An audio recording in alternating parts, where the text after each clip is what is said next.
अस्सलामु अलैकुम वरहमतुल्लाहि ताला वबरकातुहू। इस वीडियो के अंदर हम बात करने वाले हैं कि अगर कोई बंदा आस्तीन को ऊपर चढ़ाकर या कोनियां खोलकर नमाज अदा करता है तो उसकी नमाज का क्या हुक्म है, ऐसी सूरत में उसकी नमाज होगी या नहीं होगी।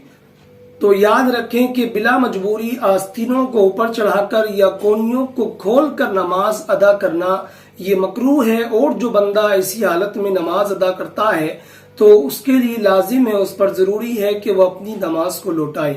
और याद रखें कि जो लोग आस्तीन को ऊपर चढ़ाकर या कोनियों को खोलकर नमाज अदा करते हैं तो ऐसे लोगों पर दो गुनाह होते हैं। एक तो ये कि उन्होंने आस्तीन को ऊपर चढ़ाया है, और दूसरा ये कि कोनियों को खोले रखा है। तो ऐसी सूरत में दो गुनाह हुए, क्योंकि नमाज के अंदर कपड़े को समेटना या उसको मोड़ना ये मना है। जैसा कि हम देखते हैं कि कुछ लोग जब सजदे के अंदर जाते हैं तो वो अपने दोनों हाथों से पजामे को पकड़कर ऊपर की तरफ खींचते हैं, हालांकि ये बिल्कुल नाजायज है और गुनाह है। तो मैं आपसे गुजारिश करता हूँ कि जो लोग अभी तक इस गलत फहमी में मुब्तला हैं, ऐसे लोगों को प्यार और मोहब्बत के साथ समझाया जाए ताकि उनको तौहीन महसूस ना हो। चूँकि बहुत सारे लोगों के अंदर अगर उनको दीनी मामलात में समझाया जाए तो तौहीन महसूस करने की बीमारी पैदा हो गई है। इसी के साथ विदा चाहता हूँ, तब तक के लिए खुदा हाफिज।